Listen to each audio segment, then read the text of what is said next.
Hello, everyone, and welcome to ReelQuick, episode 158. Today is our Q&A special, which is just crazy thinking about like the number 158 because I remember like it was yesterday. We did ReelQuick episode 1 about the DC universe, the right? DC, like the James Gunn. Yeah, and it's blossomed, and that's a testament to how much we've been grinding, but also how long ago they announced the universe. And we still haven't seen anything, which like we knew that we wouldn't see anything, but it's like I'm ready to start seeing these movies at this point, but. Going to go through our patrons' questions today. So thank you for being a patron. As you guys know, if you follow us on social, we usually turn a lot of these into clips. So hopefully we get some good answers here, and hopefully the patrons ask us some solid questions. But we got a good selection here today. So let's just go ahead and dive in and start going through them. So let's see. Where do we want to start first? Dave asks, what is a hobby that you don't have right now, but you want to get into? Jiu-jitsu. Yeah. Jiu-jitsu? Yeah. There's not one near me, so it's kind of difficult. But Really? I have jiu-jitsu gyms in Sheffield. There's like one, but it's ages away. When I've been going to the gym now, I've started going to the bags a little bit, a bit of boxing sort of thing. That's quite good. But yeah, jiu-jitsu would be cool, but it's just ages away. I have this hobby of like home renovation, but I don't have a home. So you might struggle. It's like, yeah, so it's coming. Hopefully if everything goes well with new home, it's coming. But I've never actually done it. I just like to watch a lot of YouTube videos, and I'm excited for that. So we'll see if it goes well. Yeah, I want to get back into running. When I was back in shape, ran a couple half marathons. Would love to get back into running. Reading, I have an off and on relationship with. I'm in an off stage right now, but sometimes I get heavy into it. But other than that, like a hobby, I would love to get into. I don't know. I would love to be more like crafty with my hands, like just build stuff for like oh, I'm just gonna build a shed for the backyard or like build a nice garden or stuff like that. So you do Legos, like some woodworking. Yeah, George, how about you? Any hobbies you want to get into? I'll go down the same route as like Seth and just say like recreational sports. Like I feel like the only thing I'm really playing nowadays is tennis. It's more than I'm doing. Well, there's just a lot of like opportunities in the city to like get involved in like whatever recreational basketball, soccer, fucking pickleball, whatever. So I feel like I'm not really expending that as much as I should be in New York City. What in the fucking world? What in the world is pickleball? Pickleball hasn't made it to the EU yet. It's just small tennis. It's just tennis on a smaller court with like paddles and a wiffle ball. I mean, maybe it's made to Europe, but I'll actually eat you alive in pickleball, George. I genuinely will. George has been sending me a lot of videos this week about like send this to a guy who couldn't beat you in bowling or beat you in this. I'll beat you in them all, George. I'll beat you in them all. The funniest one was the badminton one because they said like, if you're not scared, send this to someone you would beat 21-0 in badminton. I'll take you down in badminton. Tennis, you got me. But any of the off brands, I gotcha. Every time I send those, will go crazy. Can't wait. Can't wait. Those are my favorite videos. I don't know why I'm on badminton Instagram. Badminton's cool though. I think it's really fun. Yeah, very fun. Noah Schaefer asks, do you think Avatar is ever going to be topped for the highest grossing film of all time? Ever? Now, yes, when inflation is crazy. Yeah, I mean, when Avatar 3 comes out. You've got to consider inflation, but like, let's go like I don't think. Because Gone with the Wind, I think, is number one without inflation. So. I don't think it is anymore. No, with inflation, right? When you factor in inflation. If James Cameron didn't have an ego the size of the moon, it would have already been beaten by Endgame. They never will, but I think if they took a 10 to 15 year break from Star Wars, it could get up there.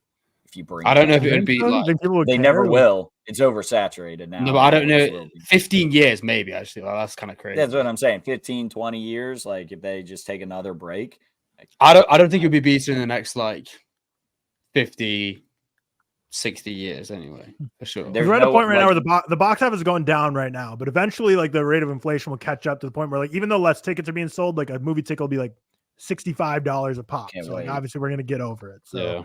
I'd say, it's going to be broken. I don't think it'll be broken for sure this decade. But no, I don't. No, not at all. Graham McDonald asks, What is the most thought-provoking film you've ever seen? And he Jesus said his has got to be Martin Scorsese's Silence. I don't watch thought-provoking films. I don't like to think. I'll throw out Perfect Days because that's what I just watched it like Perfect 2 Days nights is good. ago or last Perfect night Days, or 2 nights ago. Nice, great good. movie. Or and I've mentioned this a million times in the pod, and still none of you have watched it. 9 Days. I've seen I it. think not. Have you? Yeah, I I've watched seen it last 9 week. Days. You've all? I have thought that's not, what I you have were. not. I thought that's what No. you were talking about when you said Perfect Days. To be honest, I forgot Perfect Days. No, I've seen 9 Days. 9 Days is very good. All right, my bad. Very, my very bad. good. What's the slowest movie to ever hit 900 million? Take a guess. The slowest movie Yeah, to there's a ever hit. random like miscellaneous. There's a miscellaneous records on all-time charts of Box Office Mojo. The slowest movie to ever hit. Is it an East 900 Asian film or is it an American film? No, it's an American popular film. Oh, One of the Sonic movies. Did that get it that high up? isn't that one of them? Like was Yeah, my one of guess, them. my guess is it's going to be a kids movie. Am I on the right track? they usually Fun are fact. that way, aren't they? Fast and Furious, one of them. Fun fact, I believe this is also this is a really crazy.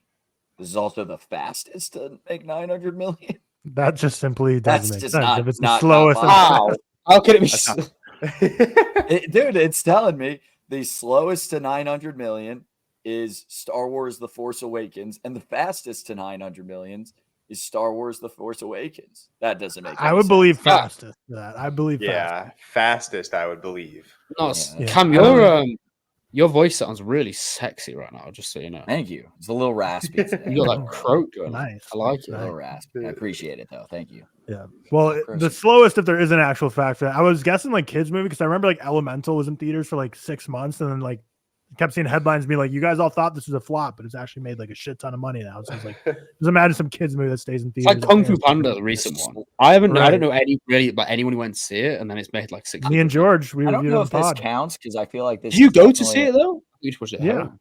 It was Oh. it was St. released- George. You, Yeah, The slowest yeah. movie to ever Yeah, make yeah. 200 million is Star Wars: A New Hope, but it's over 3 years. I feel like that's a re-release. I don't know if yeah, that will be counts. released. Mhm. Bro, if they were in cinemas, that's just a cheat code, just sitting Sorry, there for over 3 years. That's great. Mhm. Back to this. All right. My bad. Stefan first Niebuhr of all- asks. Oh, wait. sorry, I didn't answer the previous one. First, Oh yeah, Cam go up? for it. Go for it. No, yeah. I don't Most. I think only George did actually. First Most Reformed or we got Silence? sidetracked. Probably I one of don't- them. I don't First watch Reformed or thought-provoking Silence. film. Okay. That is Uh, great. And Cam doesn't watch thought-provoking movies. Yep. I don't know. For me, Perfect Days is a good pull. That's definitely like up there for me. Just made me think a lot about my life. Boyhood, definitely the first time I watched it. Just a lot of it depends on just like when a movie hits you, like more so than like how intentionally thought-provoking it was. It's just about like a movie you watched at a certain time and it hits you right. But I'm trying to go to like my top rated because I'm sure I would rate something really highly. I mean, After Sun's up there just in terms of stuff recently. The Deadpool. Father, definitely. Another Round, definitely. Deadpool. Cam should have said Deadpool. Yeah, fill me with anger. Inside you Out know? 2 made me think Don't you about dare. anxiety. Yeah. Dune Part 2, The Fall Guy. I hate you. I I hate hate myself. you so I hate much. myself. I know. All right, next question. Stefan Niebuhr asks, if you were ever to work on a film, which job do you think you would excel at? Directing, cinematography, etc. None of them. 'Cause I don't know shit. Yeah.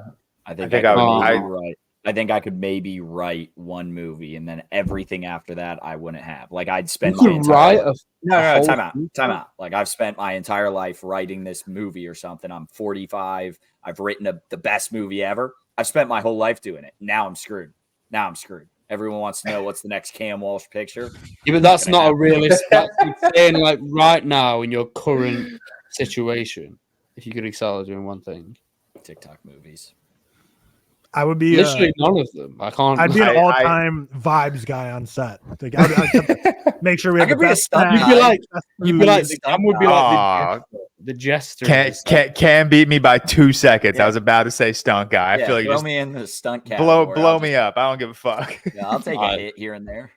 None of them. Yeah, it's all fun and games until you're on an Alec Baldwin production and Yeah, things go south. real. I guess I would be cinematographer. That's when the work gets dangerous. But no, I could be the vibes guy. I could make sure my lead actor, make sure they get the right snacks, make sure they get the right relaxation. If people are being a little too harsh on them, tell them to relax. At that point, I'm going to suck at anything you give me. So might as well just give me director and see what happens. True. Like, did you see the Megalopolis trailer? There are some crappy shots in that trailer. I could do that easily. Stop. Doug here. I could do that. I could do. I'll say cinematography because I'd be terrible at it, but it'd be quite fun. So let's just go with that. I'd be terrible at anything at that point. Who knows? No, I want some more fun. Like, let me make a score for a movie. Let me cook. A score? Oh, that would be like I would be worse at that than anything else. Yeah, that's the point. Let me cook. That'd be crazy. No shot. My score would be me, banging pots and pans together for an hour and a half, and that's it'd be like a pentatonic score. You're just only doing just like a beatboxing and stuff. just like.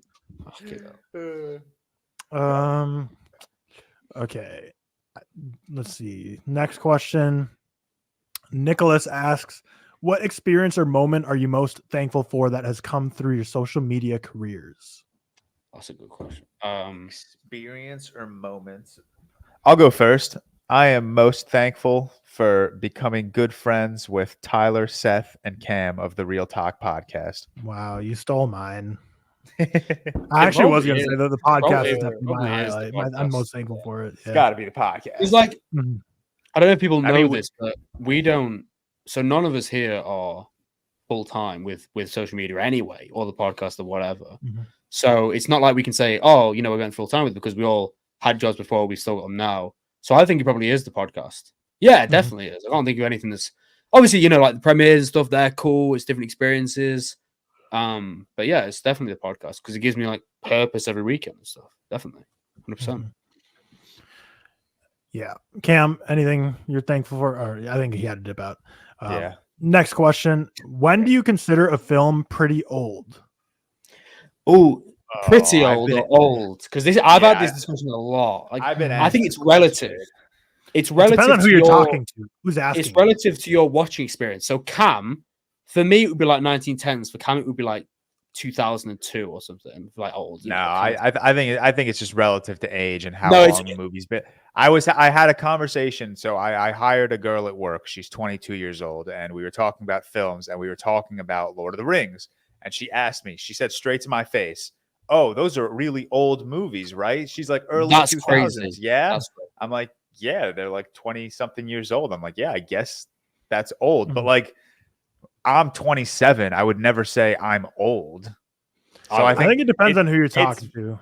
It depends who you're talking to, and it depends on what your threshold of old is. Yeah, I think it's relative to your watching experience. Like if you've watched a bunch of films from the 30s, 40s, or whatever, nothing's really going to be old at that point if you've just gone through so many. So for me, I'd probably say old. I would consider like pre-60s, pre-50s. But then for other people, it might be earlier. For other people, it might be like 20s. So it just depends on your watching experience. I don't think there's like a definitive answer, is there? It's too hard.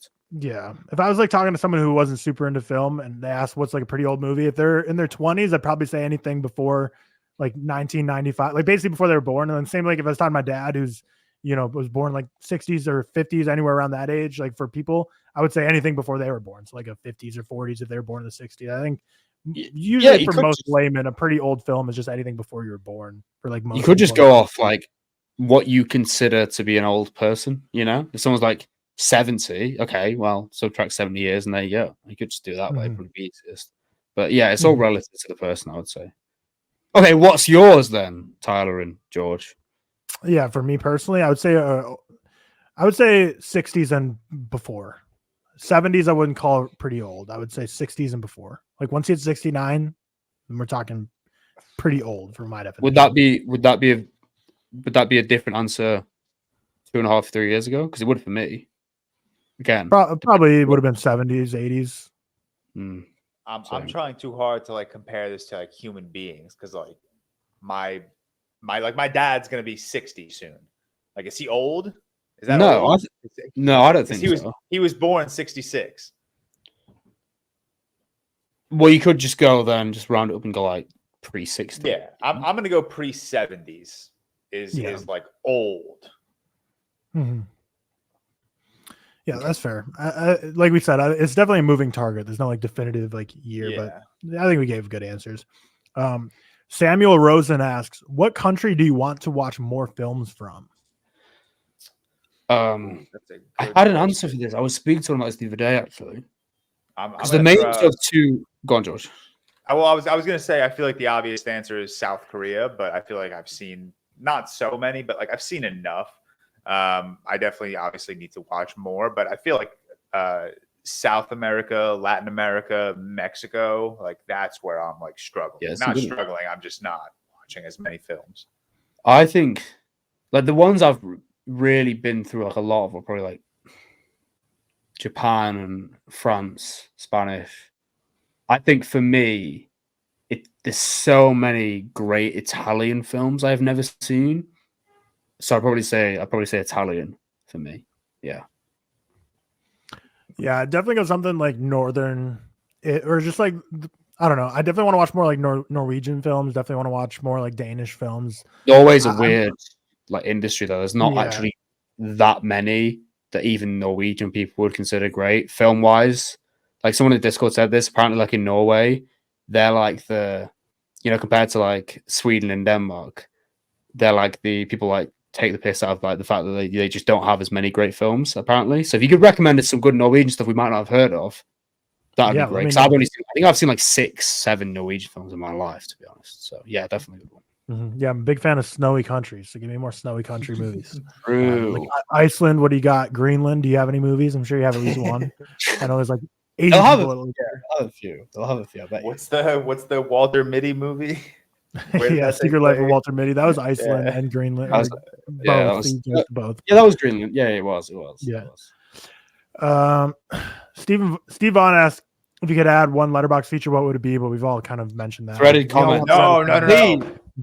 Dude, you know what I was thinking about yesterday? And you guys tell me if this is really dumb. I held off on tweeting this because the more I think about it, I think it's dumb. Here's what I think. I think we should be able to sort reviews by word count. I mean, I don't there's nothing wrong. I don't think the more sorting and more filtering, the better. I don't think there would ever be one that I think be too silly. Like that's cool. Yeah, that's actually cool. I'd like to see my longest reviews. Yeah, not even for me. Like, I don't give a fuck if people want to write like one sentence shitty reviews. Like I do it all the time. I did it yesterday for Star Trek. You mean on like if you go on a film? Yeah, if I go to I'm thinking in my head, if you go to someone's, if I was or if I go to someone's profile, just anywhere. But more importantly, do it on a like if you went to see like the Furiosa reviews or whatever, Yeah, like the top 10 reviews are all just one sentence jokes, which like who cares? But like. Yeah, because it's like when people online are like sometimes I want to genuinely read something. Yeah. Because people online like people complain about one-liners, and again, I don't really care. But people are like, oh, just block them. I don't really want to block people. Like, what if I want to see some of the other stuff? But at the same time, I would like to occasionally prioritize longer reviews. So yeah, that'd be cool. Although, if you prioritize by review count on a really popular film, there will be some that are just ridiculous and just a pile of nonsense. Maybe word count and popularity simultaneously, because then you actually get the legit long. Yeah, reviews. Then you'll get the ones that are actual like reviews. Yeah. I'd maybe like filter by a number of likes too on a review, so then you could do like sort by word count, but filter like above 100 likes, so you can find some more meaningful, longer reviews if you want. But yeah, I don't think there's anything you could add filtering or sorting wise that I'd be like no to. I think the more stuff you could add, the cooler. I just think like threaded comments, they need it. Like they need threaded comments. Yeah, it's really silly. So I don't get me wrong, the banners and stuff. We were all excited, of course we were. Yeah, banners are cool. I spent a lot of time changing the banners. It is really cool. But like, why? Yeah. Why can't they just add? There has to be something that they're just not getting quite right with it, because they must have heard our calls. People have been asking for that shit for years. From what it seems like Letterboxd is prioritizing like aesthetic over functionality. Because like you hear, how often is someone complaining about Letterboxd's functionality on Twitter? Like, I think it's every other day. I think they're prioritizing that as well. It's like over kind of a social media thing, hence why they haven't brought in DMs and stuff like that. I think it's kind of but beyond that, like George said with functionality, like it's ridiculous how like their search feature sucks too. So like there's so much like they just make their one letter and they can't just get off. Yeah, it's the craziest. It's so annoying. Yeah, I hate that It's shit. so aggravating. Maybe that annoys me. Yeah, and even if you have the right film, I swear it's not sorted by popularity always. So like sometimes if there's like 4 films listed, that I get some like random obscure one for the first 3, and then the one I'm actually looking for is like the 4th. You have to type every little fucking. Yeah. Have you guys ever been on I don't know if Riley or Victoria, do they read a lot in general? Yes. Books? Yeah. Victoria's a big reader. Right. Have they got Goodreads? They do, yeah. Goodreads. Victoria does. Right, yeah. Goodreads. I went on Anna's Goodreads because she's obviously a massive reader. Goodreads is terrible in comparison to Letterboxd, and there's more users on Goodreads, so maybe we don't have that bad. Well, Goodreads is really bad. There's the music app. It's called Music Board, which is literally Letterboxd for albums, and the app sucks. The app is terrible. Like I would love to use it regularly, and like I try to, but it sucks. Yeah, I've heard bad things about that as well, actually. Yeah. Do any comments or some sort of prediction feature when I'm searching things, because it really annoys me. Yeah. Samuel Brotsman asks, if you, what's the next country you want to visit that you have not been to already? Well, Victoria and I are going to France next month. I'm in France next month. You're in France next month? When are you in France? Where are you in? Where? When are you going? July 26th to August 2nd. Oh, I'm going first week of July. That's sad. That would be crazy. I'm going to France. Funny. France and the Netherlands, like on a little few cities. Oh, yeah, we're doing. That would be crazy. Imagine we just bumped into each other. That would have been funny. Yeah, we're going south. We're starting like in Nice and then going to Cannes and then going to Monaco, I think. Some shit. Nice. I don't know. Yeah, nice. Probably the US for me. I've never been to I've never been to I've been to Central America, never been to North America. Been to a lot of European places. I'd probably say, thinking like realistically as well, probably the US, I think, for me. Yeah, mine's Iceland for sure. Iceland, actually. There's a really good show. I really want to go to Iceland, actually. That's a cool one. So not England, Tyler? Not England, Tyler? You know? I'll get there eventually. Fuck that country, dude. Yeah, but you've been. Give me Tyler can come after me. Yeah, I got to check out England. Riley's already been there, so that like lowers it on like our together priorities. Where's Riley been? I actually don't know. She did like the whole like Europe, like travel Europe trip when she was like 19 or something. So I think it's probably just London for England. She didn't go to like American people only know London. Like, no offense to you guys, but London is like, that's the place. It makes sense. I would visit Sheffield, obviously, because go to the city. That'd be crazy. Let's see. Devin Lindala asks, "What is your favorite DVD in your collection?" Shit, favorite DVD. Oh, I just bought I bought a DVD. Now this isn't a Blu-ray or a Criterion. I went full old school. Yeah, I've got a couple. And I bought Almost Famous. Nice. I'd probably say I've got 3 of like the really big. I think it's Arrow Bergman box sets with they have 10 films in each, or 8 films in each. They're really, really cool. I'd probably say one of them, to be honest. Yeah, probably one of them. But I like just most Criterions. I think I've got 30 or 40 Criterions now, and they're all fucking cool. It's just cool to have Criterions, So probably one of them. I don't know. I have a total of 15 total physical media, so I have nothing. But yeah, the Bergman box set's probably up there. It's like you said, Criterions are cool. You got the Criterion one though. I can't get that one. Right. That's cool. Yeah, all I have is all the physical media I have is the Criterion box set of Bergman, the 3 colors. No, not the 3 colors. The 4 seasons box set, and then Guardians of the Galaxy 3, which was sent to me. Empire of Light was sent to me, and Elemental was sent to me. That's a crazy random. It's either stuff that's sent to me or the one Criterion sale I ever participated in. Bergman, a Pixar and an MCU film. Yeah, he would have loved it. It's quite the collection. Quite the collection.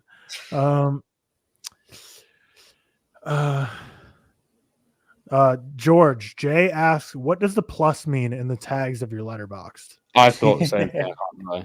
I've actually thought the same thing. That's for me to know and not a lot of people to find out. Okay, so I'll tell you on text, sure, Yeah. without doubt. That's fascinating. That's some deep. I'm really interested, actually. Yeah. It's not as like crazy as like you're gonna read it and be like, oh, okay, that makes a lot of sense. But I think I know what it is, but I'll save it for offline. Okay. Next, I know George's answer for this, but Lechi13 says or asks, who is your least favorite? Oh wait, never mind. I thought I would know your answer because I thought I read the question wrong initially, so never mind. There's a different question than I thought it was going to be. But what is your least favorite film from your favorite director? Well, I guess I got to go like following Christopher Nolan. That's my least favorite. Mine's Nolan, I would say. Fear and Desire, which is exactly the same reason as George for following. Debut, not very good. Yeah, Fear and Desire, probably say. Yeah, I mean, my favorite director switches around all the time. I don't really have like a clear-cut number one. I feel like most people do, but for somebody I can't lock it in. But at one point I'd say Tarantino. I'd say Chazelle at a lot of points too. But if I had to go Chazelle, I'd say Guy Madeline on Park Bench. If I had to go Tarantino, I'd say I don't even know. Like my ranking has already shifted around since I just ranked it. But yeah, it might be Hateful Eight, might be Kill Bill Volume 2. Hateful Eight might be the lowest, which is weird because I really like that movie, but I feel like I'm missing one. Like I have my Tarantino rankings here, so you're not. I thought I was missing one the other day. Mine would be between Hateful Eight and I liked Hateful Eight for so long, so I was just surprised. But I like all of them, to be fair. My Tarantino ranking list, I guess, is no longer on Letterboxd, so I don't know. Maybe I deleted that at one point. But yeah, whatever. We'll say Chazelle, Guy Madeline on Park Bench. 3 debuts. Very boring answers. Yeah. We apologize. Yeah. Very obvious answers. If you were to write and direct a movie, would you rather have it win the Palme d'Or or sit in the number 1 in the Letterboxd top 250 forever? Win a Palme d'Or. Letterboxd. I would go Letterboxd. Letterboxd easily. Bro, look at the list of Palme d'Or winners. Palme d'Or winners, historically, they don't go on to within win the film Oscars. community. But who cares about that? That's a really cool and prestigious award. It's cool. People don't take it seriously. Like a lot of people don't take Ruben Östlund seriously. And doesn't he have like 2 Palme d'Ors? Yeah, it's also like it's tough to take like a festival Best Picture award seriously when every film of the year is not in consideration. It's in consideration with like another 20 films maybe. Yeah, the Palme d'Or is like congrats, dude. The Palme d'Or is like the one, though, isn't it? I think. It's the biggest like award to win. But like, what's the number 1 in top 250? Is it still like Yee or what is number 1? No, I think so. No, it's what the fuck is it? No, it's not. Yee's not ever been top. It's you have to go just all films. No, you just go and search, and then it says like top 250 now. You can't find it on here. What the is it? Harakiri still? It's Harakiri, yeah. 4.7. Yeah, it's Harakiri. Okay. Yeah. So it's like either you win the Palme d'Or or you're considered like the greatest movie ever by like the Film Bros.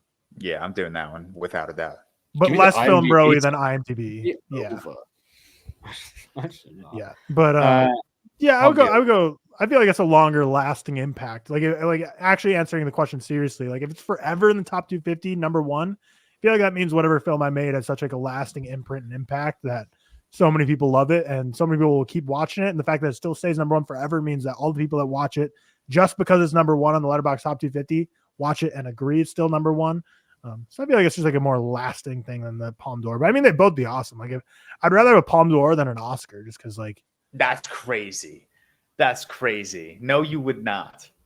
Yeah, that is no crazy. Way. To be honest, when I said that, I was only thinking about the way the trophy looks when I was answering that. Like I meant like I was literally answering like I'd rather have it on my shelf. I mean, I'd rather have a Palme d'Or on my shelf because it looks cooler. But I'd rather that's what I'm saying. It's a cooler looking trophy. Dude, I'd rather have like a Golden Globe or a SAG award than a fucking Palme d'Or. Like no. Yeah, not a Golden Globe. No, I just don't get like the Golden Globe is lame as hell. If you if won a Golden Globe in your life, I'm laughing at you. You're embarrassing. If you've ever won a Golden Globe, and while we're talking about this, I would be so freaking embarrassed to have a Golden Globe on my resume. But no, if we're being serious, one of my biggest pet peeves, which these people are infinity times more talented than I'll ever be. So like obviously I'm talking with like, a foot in my ass or whatever you want to say, but EGOTs, like Emmy, Grammy, Oscar, Tonys, if you got your Grammy for an audiobook, it's not a real EGOT. I'm so tired of so many people winning an Emmy and an Oscar and a Tony and then just saying like, I'm going to read an audiobook and then they get a Grammy for best audiobook narration. That's not a Grammy. You're only an EGOT in my mind, like a true EGOT, which I think there is actually like genuinely a term because this isn't just me. Like a lot of people have this gripe. I think there's like a term between like to differentiate like those EGOTs versus others, but yeah, real gots versus fake gots. But I mean, I just think it's getting a Grammy for reading an audiobook is like getting an Oscar for like narrating a film. Like if they gave like, I don't know, it doesn't compare. In Inglourious Bastards, that's the first one that came to mind. Mm-hmm. All right, and like you can be great at narration and you can be great at narrating an audiobook, but like saying like that's not the same as singing a song or getting like album of the year or something like that. Okay, so what about this? What if let's take a composer. Let's say a composer for some reason wins a Tony, and wins a Emmy, a Tony and an Emmy, Grammy, Oscar, Tony. Yeah. Right. So this composer wins an Emmy and a Tony. Then in the same year, he wins an Oscar and a Grammy for the same score. Because they do give out Grammys for like score compositions. I think that counts. That counts for me. Yeah, because that's their sole, that's their sole thing. That's what they do. Yeah. I think that counts definitely. But like the most recent EGOT is Viola Davis. Her Grammy is for spoken word album. So I'd say it's because that's like poetry. I think I'd say it's a little more on the valid. Did she write it? Well, do any songwriters? That's a good point too. But yeah, I don't know. There's a lot of like Sir Elton John is an EGOT winner, and that's from like I guess music because I don't know. Did he? I'm sure I know he's acted and stuff. He's in the freaking Kingsman movies, but but it will be a song in a film, won't it? Like, I can't remember what. I mean, still anyone who wins an EGOT, no matter what, obviously very impressive. But I think it's a little lame if you like. I feel like the people who get a Grammy for audiobooks and call it an EGOT is like they're only hunting for accolades. They're not doing it for the love of the game, Yeah. So if you won an EGOT, if you're listening to this and you won an EGOT from an audiobook, you ain't won no EGOT. Just so you know. Calling you going off by your EGOT. Genuinely embarrassing. Get in the recording booth and start singing songs. We got like 2 more left here. Let's see. Natalia Hayden asks if you could choose one famous car or vehicle from a movie that you could have for yourself, what would you choose? I'm gonna say you can't choose a DeLorean. What? That was my first pick. I haven't even seen the Back to the Future movies, and I would still pick that because if you're gonna have a car, you haven't seen the Back to the Future. Oh, you need to watch Back to the Future. Yeah, you need to watch Back. First off, watch Back to the Future. Second off, the answer is the DeLorean. But since we're not including the DeLorean, we'll go my number 2. So I'll say. Does it have to be a car or can it be a vehicle? It says car or vehicle. So all right, then I'm going to take the Millennium Falcon. Where are you going to fly the Millennium Falcon, George? I was like in the best of your life. I'm going to go to space. What are you talking about? Do you know how much hangar space is going to cost in New York City? You're parking the Millennium Falcon in Manhattan. Get lost. I'll just drop it in Central Park, dude. What are they gonna do? It's a Millennium Falcon. It's not like they're gonna fucking tell me to leave. Crazy. They're so unpractical.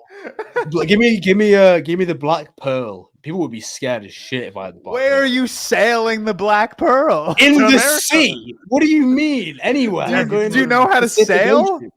No, I'm scared of water. Actually, deep water scares me. No, I know how to fly. It's big. I'll go with the mystery van from Scooby Doo because it's cool, isn't it? Especially on a mystery van. Yeah. My answer: the war rig. Imagine pivot careers and just become a long haul trucker and be a war rig. Road rage in a war rig. I'm not sure that's road license. I don't know if you'd be able to actually take that on there. And I don't think the Federal Aviation Committee would allow the Millennium Falcon either. But that was one of the funniest ReelTok moments. We'll pick one more. But yeah, obviously the answer for everyone I'd say is the DeLorean. Like if you're gonna have like a Carmi, man. Yeah, did you fucking time travel? Of course it is. Right. Yeah, like you could time travel with the Millennium Falcon technically because it travels at the speed of light. So if you Yeah, go again, faster, where are you parking this? Dude, it's the Millennium Falcon. I'll drop it on the Empire State Building and just land it there. Can I say a TARDIS? Yeah, I guess that's like time travel, isn't it? Because TARDIS would be easy. Yeah, it's not technically. Isn't that just a phone booth? My Doctor Who lore isn't super. You could just put that wherever, and people would just think, watch Doctor Who. It'd be easy. I would a TARDIS. That'd be cool. Doctor Mid. Final question, a ReelTok specific question. Nicholas asks, whose taste in film do you feel like you align with the most among the group? I've been thinking about this. I think we all have such. Seth, no one. No, I think we run a pretty good spectrum. I think me and George are either linking or entirely the opposite. Like I think me and George have George is the biggest chameleon. Because I think George can be the most agreeable with Cam, and he can be the most agreeable with Seth. But he can be very opposite of both of them. Yeah, I agree. I'll take that. I'd say I think our podcast runs a good spectrum from Seth to Cam. And I feel like George and I are somewhere in the middle. But George is specifically the one that can go like the weirdest opposite direction. I think I have more stronger agreements with George, but I'm probably consistently more in line with Tyler. And then I'm rarely in line with Cam most of the time. That's what I feel like I'm equally as agreeable and disagreeable with all three of you.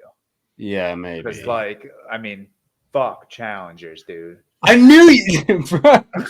Yeah, and I don't know what the spectrum would be, but it's like if you've listened to the ReelTok podcast, I don't know how to describe it, but you kind of know what I'm talking about with the spectrum of our film. And it's like I'd say it's like Seth, Cam. I'd say I'm closer to Seth, and then George closer to Cam. But George can be right next to George. George can move. Yeah, George can be right next to me or right next to Cam. I don't know if this is a compliment or not. There's no right or wrong. It's just it's art subject. Like there's no positive or negative. Like it's just that's what I'm saying. I'm just talking in terms of I just think a new movie comes out. Like I feel like for most new movies, I feel like George and Cam are going to be mostly agreeable. That's why Challengers was so surprising to me. I was like, Cam's loving this, and because I think George saw it first and he didn't like it. So I thought George would love it. I think Seth and I texted each other too. And we're like, Cam's going to give this like a 2-star or something, and then he didn't. I'm like, but Cam, we've talked about this in private texts, with our other group chats. Cam's 2024 Cam is an unpredictable little nugget. He's we don't know. That was crazy. Dracula, he's now saying it's almost better than The Godfather. Yeah, Cam 2024. Something in the water. Something in the Indiana water. I've heard this before. People said this to me about the podcast before. I think why. In my humble opinion, our podcast works so well is because we don't always agree with each other. Because I think it's boring to listen to a podcast and everyone's agreeing all the time. And everyone has the same taste all the time. I think it's just a boring life to live in general. Of every film, if you can find anyone on this planet that 100, granted you have to watch more than 50 movies because you have to have a large number. But say if you've seen 1,000 movies and you have the exact same opinion as anyone on this planet on every single one of those 1,000.